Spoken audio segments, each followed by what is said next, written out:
tiny but mighty.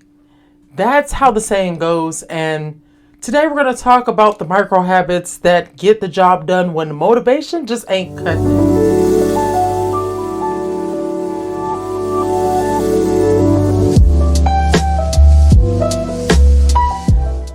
Micro is smaller than tiny, or they're synonymous. So I don't want to hear anybody bash me about that, right?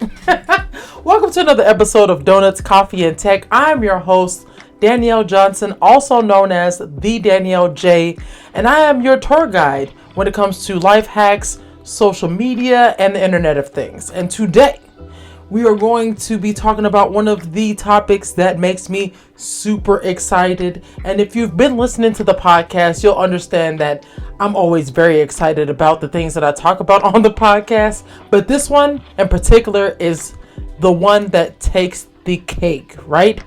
Our theme is productivity lately, and I thought that it would only be fitting to talk about this next subject, which is micro habits. And I know, it sounds like another one of those trendy sound bites and like the clickbaitish type subjects or methods or whatever you want to call it. But it's really one of the most important things that I've learned on my journey to become a more productive and, just producing individual, right? So when I talk about productivity, I get a lot of feedback from those people who interact with my content. And the one thing that I always hear is like, fam, how do I stay motivated? Like, how can motivation be the same through and through? And the truth is it can't, because motivation doesn't really work like that, right? Motivation is one of those things that really comes in waves, and there will be times that you're more motivated to do the things that you set out to do than other times. And that's fine. That's perfectly fine, because that is the natural inclination of things. That is how it goes. Motivation is not a long-term thing, right? However, because motivation comes in waves, we have to look at something that actually does give us the surefire results that we want if we want to stay in this game for the long haul. And I had to learn this through my own hitting of the head against the wall, right? I think I talked about it 2 episodes ago, where it's like there was a time where things just weren't getting done, and it's like I'm just looking at time pass by and progress, and I'm seeing no progress with myself and the things that I want to get done. And I had to take a really hard look at what I was already doing and how that was not working, right? And I even gave the example of me looking at Portia, who's my best friend, for those of you who don't know or have not been listening to the podcast so far. And Portia is one of those people who, on the outside looking in, man, she is a workaholic, right? Like, she sets her mind to something, she puts the deadlines out there, she's getting it done. I mean, there's just no excuses. The girl is like on fire, right? From making videos to writing books to acting to just everything. Like, she has really been a motivation for me, right? An inspiration, if you will. But when I tried to do everything that she was doing, I fell short really quickly. I was exhausted even just thinking about how much she had accomplished in such a short time. So the surefire way and the ultimate life hack that I want to share with you today is micro habits. It sounds hacky, hokey, whatever that word is, but this is probably the most important episode that I will share something with you on, because without this small gesture, you really do hit a wall when it comes to motivation. And a lot of folks hear the Gary V's, or they hear a lot of these influencers and big name people talk about how motivation can't be the only thing that gets you through. It has to be discipline. Well, if you're anything like me, fam, you don't really like the word discipline because it insinuates a lot of work, and that's just being honest, right? The word discipline just does not feel that good. And I think that's why I've always tried to find different ways to go about discipline so it doesn't feel so rigid, right? And micro habits have been that for me. So I wanted to share it with you all. So from the title of micro habits, you probably know that it means little habits, right? Like tiny little habits. But what you may not know is like, how far are we going into micro, right? Like how little of the habit, right? Because it can get really, really, really specific if you want it to, right? But I'm here to tell you, the more specific you go, the less you actually get done, because now you're focusing on something that doesn't really matter, right? And in this episode, I wanted to talk about how a behavior becomes a habit, because that will help us really understand the genetic makeup of a micro habit. Pardon me. So I got this information from freedom.to, and they talked about 4 different things that a behavior needs for it to become a habit, right? And of those things, I mean, all of them have to be present. Let's just keep it simple, right? So the first thing is cue. This is what's going to tell you when to do the action. The second thing is a craving. This provides the motivation for the new behavior. Number 3 is response. This is the action or behavior itself. And then last but not least, the reward, right? And this satisfies your craving and teaches you to continue to repeat the action or the behavior, right? All 4 of these have to be in the equation in order for a habit to form. And you can think about this in the most simplistic way, right? Like eating, right? Your cue will be hunger. It tells you that you need to eat. The craving is what's going to push you to do the behavior of eating, and that craving can literally be a craving. Like you're wanting something specific to eat, right? So boom. The response is actually eating. Then your reward is that you feel satisfied, full. The craving was fulfilled. So then your mind automatically goes into, shit, we got to do this again. We got to keep doing this because we enjoyed the reward, right?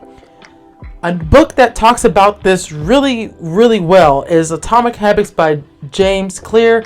If you ever get a chance to pick it up, I advise that you pick it up, because in the book, it really does talk about these very, very small habits that you can put together that end up resulting in the sum of your life so that you can get all your tasks done, right? And today, I wanted to share with you 5 of my most favorite micro habits that I've been doing to stay on top of my content creation game. And I phrase it like that because it may not work for work, but for content creation, it's super specific. And the only reason why I say it may not work for work is because you may not have the same liberties at your 9-to-5 job. I've been very blessed to have flexibility in my workflow at work, right? So I've been able to do my 5 habits, my 5 micro habits every day. And it's made a huge improvement on my focus, which is the number one thing you need in order to be quote unquote motivated and go forth in your tasks that you have at hand. Now, before we get into those, I want to go ahead and give a shout out to everybody who's been, consistently hitting me up. They've made it a micro habit to hit me up when they watch these episodes on YouTube or when they listen to them on Apple Podcasts. So thank you so much. If you're listening to this on Apple Podcasts, what up? Make sure that you rate the show so that we can get out to more people. And if you're watching this on YouTube and you're finding value so far, go ahead and give me a thumbs up if you don't mind, and share this video with someone that you know will be able to benefit from the idea of micro habits. All right. So now that we got the PSAs out the way, I want to tell you a little story about myself because it's pretty suiting. It fits, right? I recently got into content creation on the 4-Hour Work Week.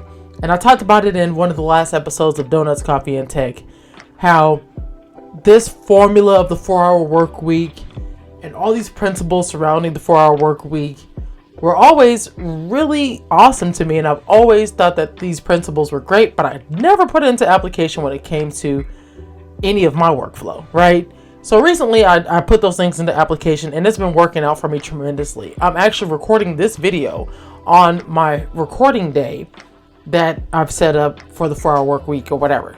Go watch that episode or go listen to that episode and you'll know exactly what I'm talking about. Now, in this, I told myself I have to push through until the end of the year. I have a strategy week at the end of the year so that I can give myself a break from creating content. But other than that, I need to push through because the goal is to create as much content as possible before the end of the year, because we have a different focus at the beginning of next year that I want to give all my attention to, right? Not gonna lie, about, I want to say a month into this process, I was starting to lose motivation. And I'm going to be real with you.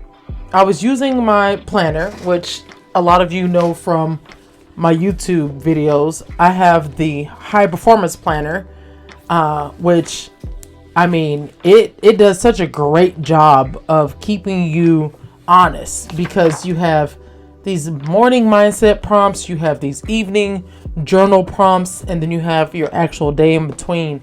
And I was using it, and I realized that the answers were getting shorter and I just wasn't feeling as pumped as I had been feeling. And I'm like, shit, it's starting to happen. I'm starting to like get into the lazy slump of not wanting to do the thing. Even recording this video today was a little hard for me because the motivation isn't there, right?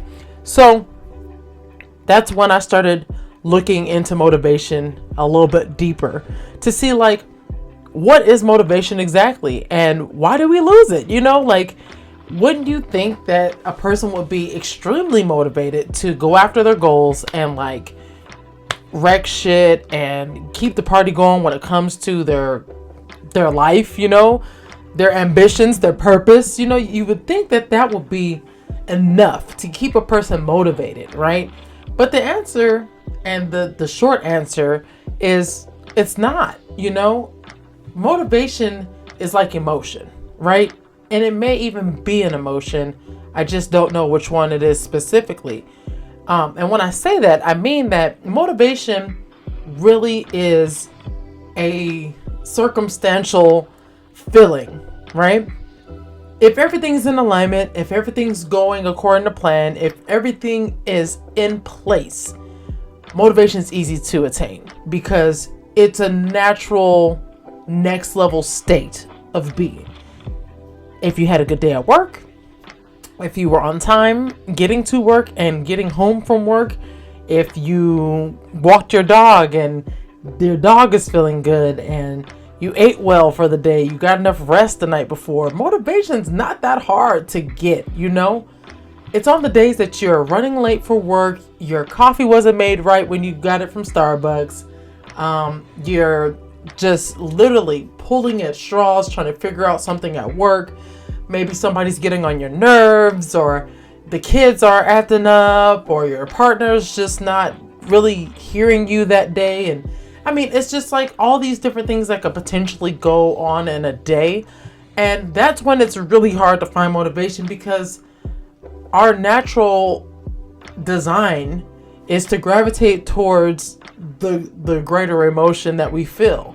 And in those days that we don't feel great, then we're going to navigate towards feeling not great. So then that's going to pull us down the spectrum of like, you know what? I'm not even going to do it. And I've even masked it for myself to say like, I'm not going to do it because I deserve the rest, right? Knowing damn well it's not a rest thing, right? I know the difference with myself between rest and procrastination, right? And I think that's something that we all have to be real about. Like, you have to get to the point where your decisions are intentional, and that when you look at your life and the sum of your decisions, are you happy with the results? And if the answer is no, some of those choices that you made along the way were not the best choice for you. And that's really the frame of mind that I try to keep when I try to give myself an out for doing something that I'm committed to. And that was happening a lot in the first month of creating, after the first month of creating content for YouTube. I was really struggling. I couldn't pull myself out of this frame of mind of like, oh, it's okay, I don't have to do it. I need to get to bed early, and I need to do this, and I need to do that. And while two things can be true at the same time, I do need to get to bed at a reasonable hour, but I also need to do these videos. Those two things can simultaneously exist. But in that mind frame of like pulling towards this kind of negative recourse, I started noticing a behavior pattern with myself that I didn't like. It's like, I don't like making excuses for myself, especially when those excuses are not warranted. I think, I'll tell you like this. Once upon a time ago, I was talking to one of my friends, and I told them my just random ass thought that I had about excuses, right? I said, once upon a time ago, excuses really meant that you were excusing yourself because you needed to step out of a situation or a commitment, right? That's an excuse, excuse me, I need to, step out of a situation. But because people abuse that turn of phrase, or maybe even just like that liberty, they abuse the liberty of excusing themselves from a situation or a commitment.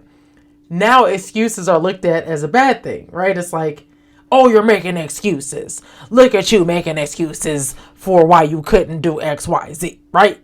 So I've always had the frame of mind, and this has been for a while, like this is years in the making, that it's okay to excuse yourself from commitments as long as it's valid and it stands in an authentic, genuine reason, right? If you're doing it for any other reason, then you're bullshitting. And that's the difference to me. Like, instead of it being called an excuse, I call bullshit. And I know that's vulgar or whatever, but like, let's say BS for the sake of, those people that don't like cursing. But I was creating excuses, trying to excuse myself for my commitments, and I realized like, yo, what's happening? Because something has shifted from when I was super eager and excited to now I want to excuse myself. What is happening between these two things? And the truth is, I became so familiar with the process that I think my brain just like zoned out. And I think that happens a lot to people. It's like you get used to doing something and you're like, I know what happens after this. It's like knowing the ending of a book, or knowing how a show ends or a movie ends. You already know where the climax is at in the story. So the drop off does nothing for you. It's like, I seen it coming. I already knew, And I think that's what happens in the brain, because when I looked at what this gray area was between being super eager and excited for making content to going to the excuse factory, it was that. It's like, that's the only thing that has really changed. There have been all these different things that have happened in between as far as like life events. If you follow me on Instagram, you saw where I was attacked by a man randomly in Los Angeles. That was during that time. Just having to take care of like financial responsibilities that kind of popped up. That happened.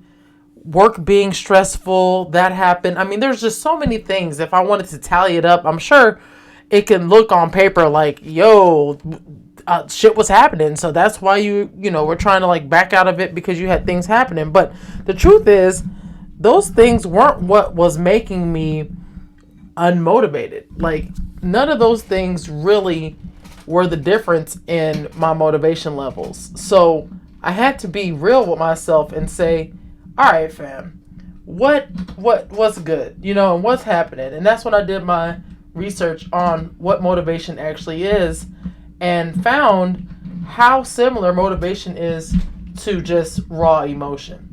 And if you ever take into account your raw emotions, you'll notice that raw emotions really have no chill.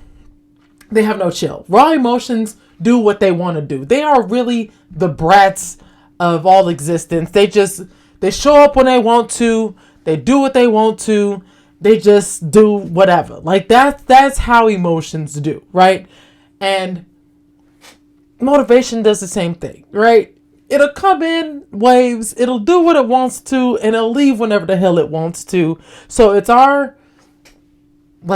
our best interest to figure out what else we can do, and that is that dreaded D word, discipline. That's all I kept seeing when I was researching motivation. You gotta have discipline. Discipline. Be disciplined. I didn't want to hear now one more person say the word discipline, because I'm like, fam, discipline's hard when you don't have motivation. So how do I do one without the other? Make it make sense. And then that's when I stumbled across the micro habits and remembered that I read this book, Atomic Habits, way back, and had to go back and look at the cliff notes on it to see what was said. And that made me feel empowered. So this message is specifically for anyone who has gone through the same hoops and circles and just all the rigmarole to try to figure out how to get around that D word. This is going to be it, because the small incremental steps that you take towards the bigger goal will help you in the long run. So here's the five, the big moment that we've been waiting for, the big reveal, the 5 micro habits that I've been doing to stay motivated and to essentially give myself the motivation. So it's like taking a sugar pill. That way you can convince yourself that you're doing something that is good for the health until you gain the courage or you gain the strength to go ahead and take the actual pill, right? So, number 1, I live by the 5-minute rule. If I can get it done in 5 minutes or less, I do it immediately. There is no reason to hold off on those things, because what I've noticed is the more you allow things to live in your mind, the more it impacts your motivation negatively, right? Because now you're split between all these different tasks that you have to do, and none of them get done, and then that adds to the demotivation, right? Like if you think of it like a life bar on a video game, right? Your life bar is your motivation, and it's full, and everything that you do to go against natural inclination or to add chaos into the mix is going to take away from that life bar. And having a lot of stuff on your plate, in your mind to do, it literally takes half the damn bar away. It just does. 5 minutes or less. If it takes 5 minutes or less, do it right away. That way your energy bar is minimally impacted, right? So that's number 1. To add to that, I think the significance of the 5-minute rule is that it helps to create momentum. When you get that task done, you're going to be in the doing state, which means that that's going to push you forward, and it'll give you a little bit of extra life on that motivation life bar. It's really hard to describe because I didn't do the scientific research on it, but for some reason, when you get that little bit of momentum, it really does carry on to the next task that you have to do and the next task that you have to do. It's almost as if you feel more accountable because you're already doing, right? All right. Micro habit number 2. This one I have to get better about, only because I do it in my mind, but not necessarily on paper. So I have to do it on paper, right? And that's part of my own journey is I like writing things down. I'm looking at paper now. I don't really do the digital aspect until after I write it down on paper. And I know people give me shit about that because they're like, yo, if you just did it digitally the first time, you wouldn't have to, rewrite what you wrote down. Nah, fam. Something about that ink to that paper, the way it feels, the way it sounds, I need to do that. So anyway, number 2, daily win recap. At the end of the day, at the beginning of the day, sometimes in the middle of the day, if you're really having a hard day, you should do a recap of all your wins for the day. Period. What that does is it put things into perspective, number 1. And I think that's part of losing motivation is not really seeing how far you've come in your own development journey or task. So doing this audit where you write down your wins, or you at least acknowledge the wins that you've had for the day, it puts things into perspective that, yes, fam, you have actually got some stuff done. And this one can go very, very, very specific. And I think the more specific that you get in your daily wins, the more momentum that you will build toward motivation. You really will. Especially on the hard days, because there will be days where you will feel like shit, fam. Trust me, I know. Those are the days where you have to write it down in more detail and get like disgustingly detailed with your wins for the day. If your biggest win of the day was making your bed, then damn it, go into grave detail about how you slept, how the bed felt. Man, I got up on time, or I got up when I felt rested. If you didn't get up on time, you just have to really dig in there, especially on those days where it is the hardest. I promise you, it will be a challenge, but it will be so rewarding on the other side of that, right? Number 3, go for a walk outside. Now, this one may be a little bit more challenging to my folks who live in the colder part of America, or even colder part of the world. But if you can manage to go outside for as little as like 5 minutes, it will change everything. The walking aspect of our lives is not done enough. We sit behind computers at desks all day long, or we're doing things with our phone. We're doing a lot of stuff where we're not moving our bodies. And that really can be detrimental to not only your health, but like it can be a wall in your creativity.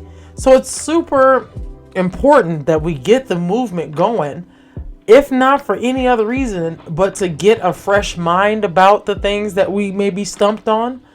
And then also it gives you a dopamine rush, which all science shows that dopamine helps the brain in being refreshed and regenerated and coming back with like great ideas, fresh ideas, new angles for creativity, right? So that's number 3. Go outside for a walk. Number 4, electronics break. Now, I tend to do this during my lunch hour because it's a time of the day that I can completely just log off of all electronics. I can get up from my desk. I can leave my phone at my desk when I go for my walk. I can just completely cut it all out, right? And I think it's super important to have an offline hour or an offline 30 minutes, because being offline allows you to have your thoughts and organize them and prioritize what's going on in your life in that day. And then you'll be able to come back again with this refreshed mind. It breaks up the monotony of the day when you put the phone down and you're not mindlessly scrolling through social media or constantly reading emails, which jar you either way with emotions, depending on what you do for work. And it really does help with a shift in focus. And I think that's like one of the biggest indicators of motivation is, where is your focus? If you're not focused, then of course you're not motivated. So having this hard break in your day so that you can shift your focus is going to really help you get back in the motivation game and increase your motivation life bar, right? Last but not least, really commit to say no to everything else that is not going toward this goal, right? And that's a for now type situation, because it's not forever, right? And some of the older episodes of Donuts, Coffee, and Tech, I talk about prioritization and really looking at your life in priority form. For me, I do it quarterly. So each quarter, I'm looking at what my 3 priorities are for that quarter. And then I can act accordingly when it comes to some of the commitments, right? Like, I know when people's birthdays are coming up.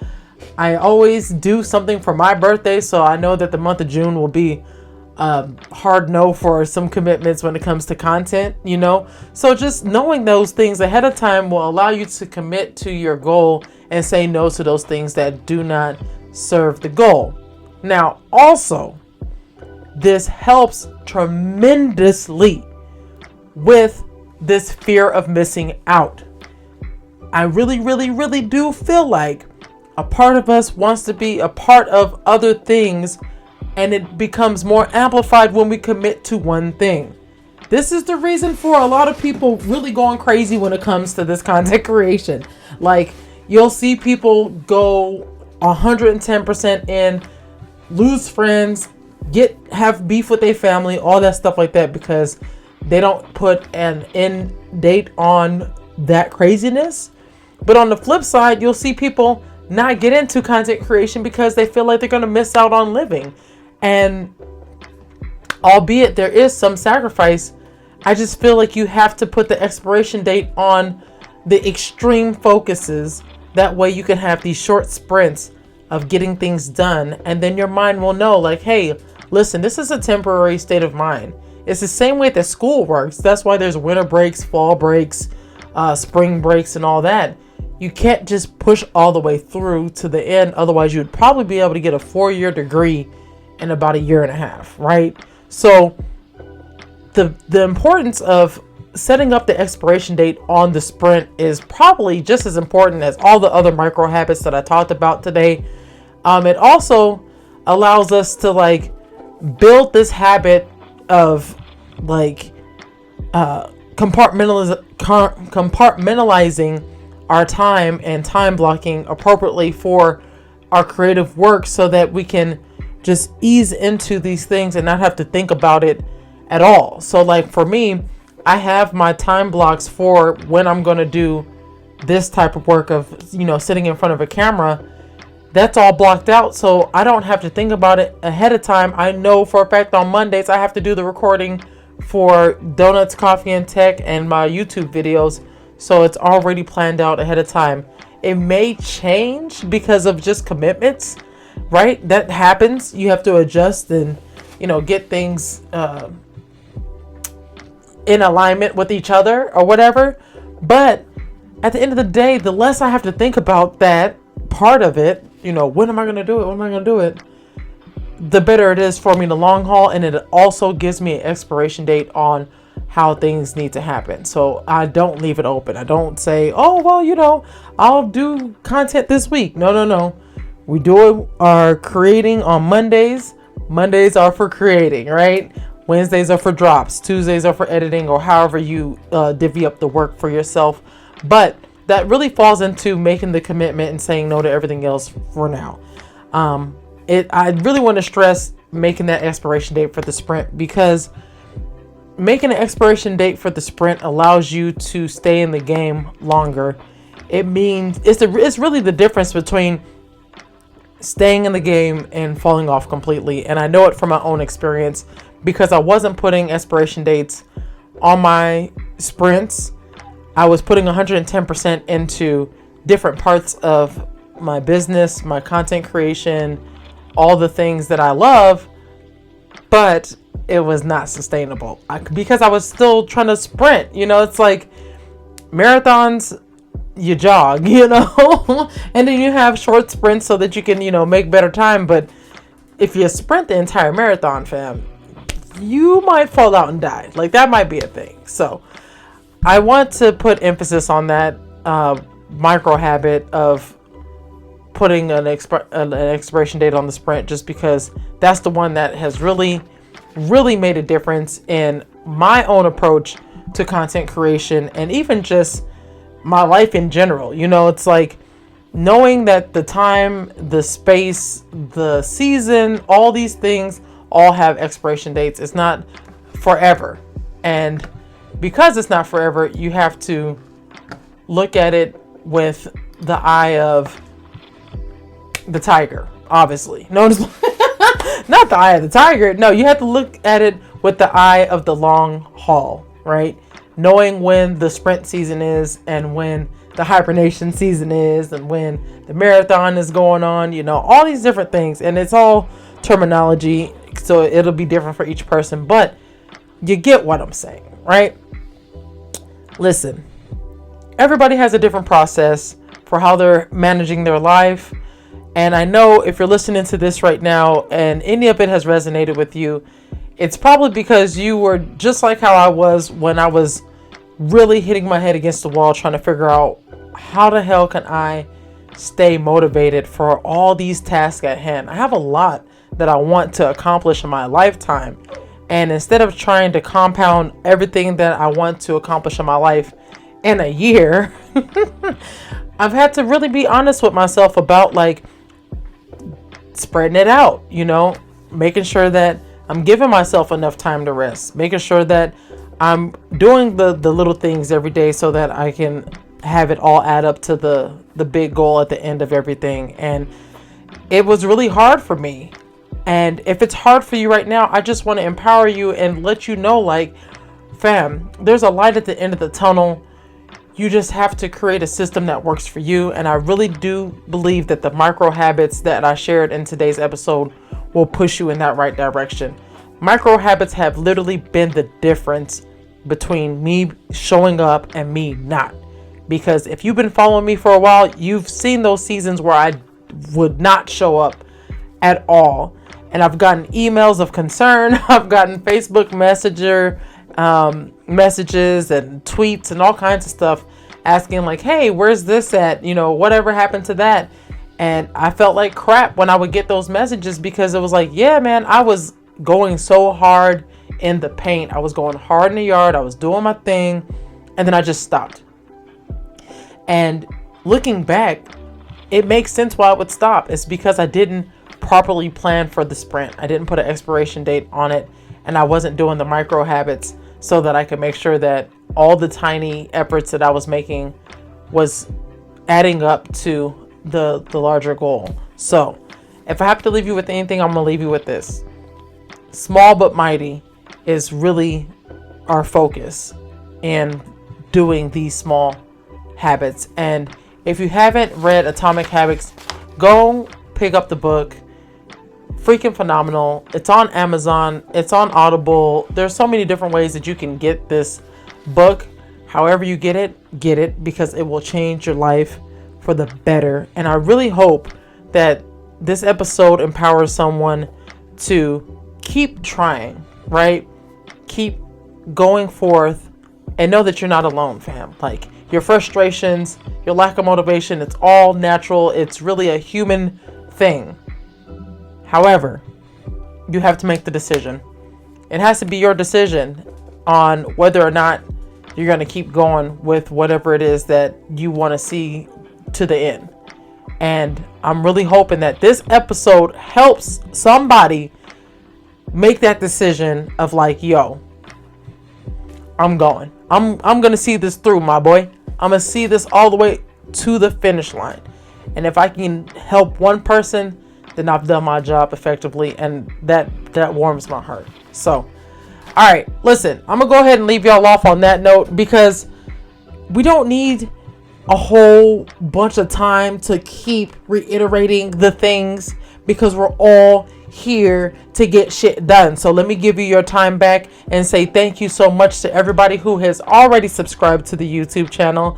Thank you so much to everybody who is following me on Apple Podcasts or Spotify. You guys are amazing. And I continue to just be in awe of you, because I'll put this information out there and then I'll get people to hit me back with the testimonies of like, yo, thank you so much for that. That helped. Or like, yo, I never thought about it that way. And that stuff really does make me smile, because, man, I'm just trying to share with you all what I've learned in my processes and in my own journey. And, you know, just some of the things that I've seen that have worked for some of the people that I know. And at some point, I'm going to have guests come back onto the podcast. But for now, thank you for bearing with me and listening to my voice for an entire hour. Wow, you must really like me or whatever. All right, y'all, listen. If we're not already connected on all the platforms, you know the drill. It's the Danielle J, spelled with 2 N's. And yeah, I'll be back on this platform in a little bit, so you won't miss me for long. Super stoked to be here and to, you know, guide these conversations toward a better, you know, experience for all of us. You know what I'm saying? Like, I'm super stoked. Anyway, have a great rest of your day whenever you're listening to this or watching this video, and I will see you all on the next one. Bye.